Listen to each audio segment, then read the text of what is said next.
Seperti yang kita tahu, wabah COVID-19 ini telah berhasil menjangkiti puluhan negara dari seluruh penjuru dunia. Dengan total hingga hari ini, 17 Maret 2020, WHO mengkonfirmasi bahwa ada 167.511 orang yang menjadi positif korban virus corona dengan 6.600 lebih kematian. COVID-19 juga telah sukses memukul mundur perekonomian dunia akibat dibatasinya transportasi antar negara untuk mencegah penularan lebih lanjut. Banyak negara-negara yang mengalami kerugian ekonomi akibat merebaknya wabah ini. Tapi di tengah kisru dan kepanikan virus COVID-19 ini, ada sebuah kejanggalan-kejanggalan yang terasa aneh untuk ukuran sebuah penyakit baru. 1. COVID-19 menyebar sangat cepat, bahkan berada di dekat atau bersentuhan dengan korban terinfeksi COVID-19 bisa menyebabkan tertular.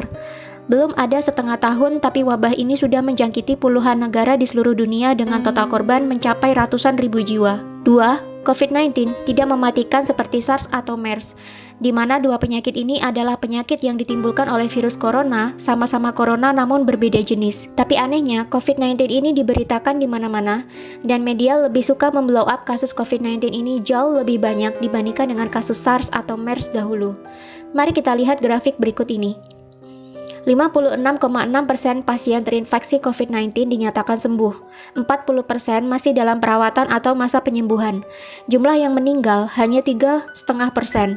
Sedangkan dibanding dengan penyakit-penyakit lainnya seperti flu burung, MERS, Ebola, TBC, dan SARS, tingkat kematian yang ditimbulkan COVID-19 cenderung rendah. Tapi mengapa media lebih suka memberitakan COVID-19 ini dibandingkan dengan penyakit-penyakit lain yang lebih mematikan? Bukankah ini aneh? Dari keanehan-keanehan ini akhirnya muncullah banyak teori konspirasi mengenai COVID-19. Di antaranya, 1. Virus COVID-19 adalah kiriman dari tentara militer Amerika untuk Cina. Dilansir dari liputan6.com, pejabat Cina mengklaim kasus pertama virus corona COVID-19 bukan berasal dari negaranya, melainkan dari Amerika Serikat. Ia menuduh seorang tentara asal AS yang membawa COVID-19 ke negeri tirai bambu tersebut. Juru bicara Kementerian Cina, Zhao Lijian, juga dianggap melontarkan tuduhan yang sama. Setelah dalam akun Twitter pribadinya menyebut ada teori konspirasi yang menuduh AS sebagai penyebabnya. Merebaknya virus COVID-19 pertama kali di Cina tepat setelah terjadinya perang dagang antara Cina dengan Amerika dimulai. Dalam perang dagang itu diprediksikan Amerika Serikat akan kalah atas Cina. Dan sempat diprediksi jika Cina memerankan perang dagang terhadap Amerika Serikat, maka ke depan kiblat ekonomi bukan lagi ke Amerika Serikat, melainkan ke Cina. Meski demikian, tuduhan pejabat Cina ke Amerika Serikat ini tidak disertai dengan bukti apapun. 2. COVID-19 bukannya penyakit biasa, melainkan senjata biologis yang diciptakan untuk memulai perang.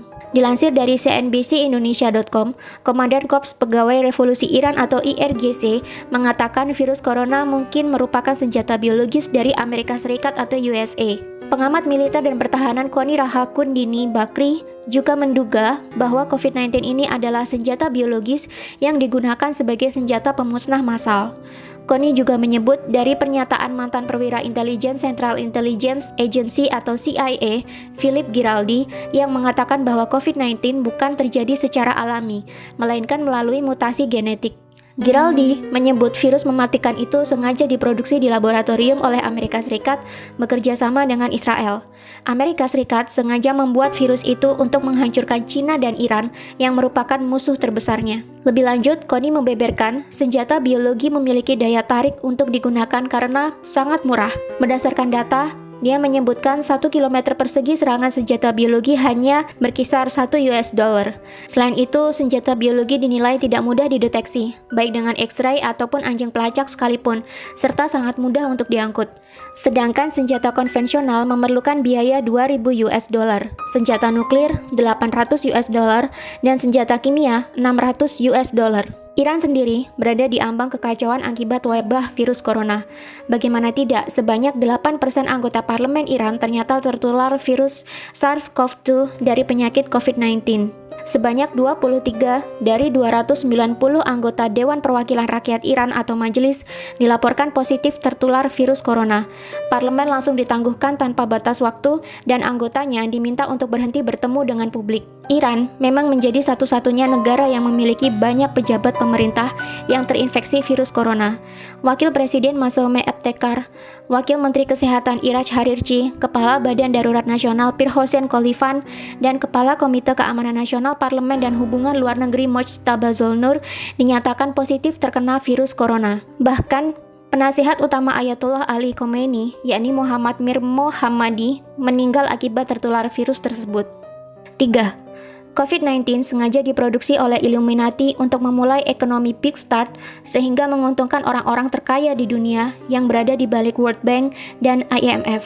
Menurut YouTube channel dari Astronaci International, COVID-19 ini memang sengaja diproduksi dan diedarkan untuk membuat kekacauan dan kerugian ekonomi secara global.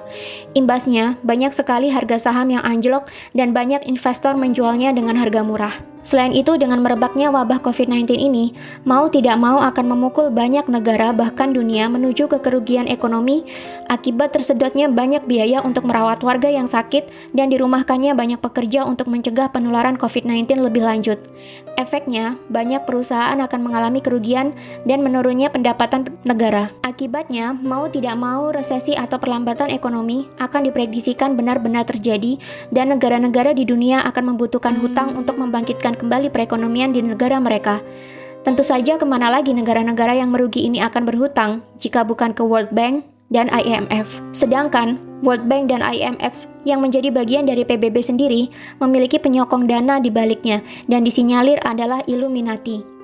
Di mana Illuminati sendiri adalah perkumpulan rahasia yang tidak terekspos oleh media, di mana pesertanya sebagian adalah para konglomerat dunia dan diisukan menjadi dalang di balik revolusi Prancis, Perang Dunia I, dan Perang Dunia Kedua. Selain mendapatkan banyak keuntungan dari bunga pinjaman, Illuminati juga disinyalir akan mendapatkan banyak keuntungan dari harga-harga saham yang jatuh, di mana mereka bisa membelinya sekarang dengan harga yang murah dan menjualnya kembali saat harga sudah tinggi, yakni ketika perekonomian global telah kembali pulih. Bagi penganut teori konspirasi, sudah tidak asing lagi bahwa Illuminati adalah sebuah organisasi rahasia yang berisikan anggota dari beragam profesi, mulai dari petinggi negara, konglomerat-konglomerat terkaya di dunia, hingga artis-artis kelas dunia.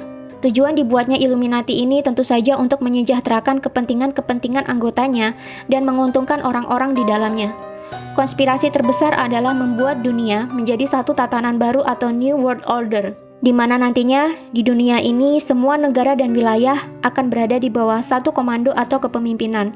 Tidak ada lagi perebutan kekuasaan internasional. Jika itu terjadi, tentunya akan mudah bagi anggota Illuminati mengontrol dunia dan mencetak kekayaan sebanyak-banyaknya dari seluruh belahan dunia. Untuk melancarkan maksud mereka ini, maka dibentuklah Organisasi Persatuan Dunia yang kita sebut sebagai PBB atau Persatuan Bangsa-Bangsa yang awalnya didirikan oleh Amerika, Inggris, dan Uni Soviet. PBB sendiri memiliki beberapa suborganisasi lebih kecil di antaranya World Bank dan IMF yang mengurus segala hal berkaitan dengan perekonomian dan perputaran uang di dunia. Konglomerat-konglomerat anggota Illuminati sendiri seperti Rothschild dan kawan-kawannya dilansir menjadi pendana bagi World Bank dan IMF. Jadi, apapun kegiatan yang dilakukan oleh World Bank dan IMF tentunya akan membawa keuntungan bagi para konglomerat ini, termasuk program pinjaman kepada negara-negara yang membutuhkan pasca meredanya wabah virus corona ini nantinya. 4. COVID-19 ini sebenarnya sudah ada antivirus atau vaksin. Masih mengacu pada penjelasan dari video yang diunggah oleh Astronaci sangat yakin COVID-19 sebenarnya sudah ada obatnya.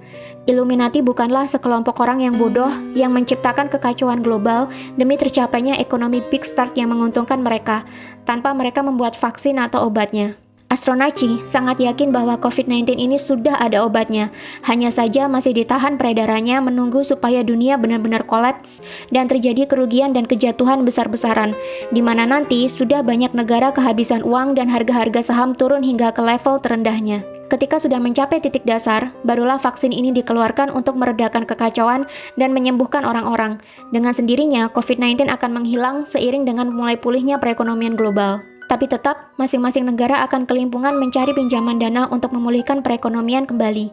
Kemana lagi negara-negara di dunia akan meminjam uang jika bukan ke IMF? Lagi-lagi yang mendapatkan keuntungan di balik semua kekacauan ini adalah orang-orang konglomerat yang berada di balik Illuminati yang juga menjadi penyokong dana di IMF dan World Bank. Memang banyak teori konspirasi merebak di antara keanehan virus COVID-19 ini yang merebak secepat pergerakan angin. Apakah kamu menyetujui teori-teori konspirasi di atas? Atau kamu menemukan konspirasi lainnya? Tulis di kolom komentar.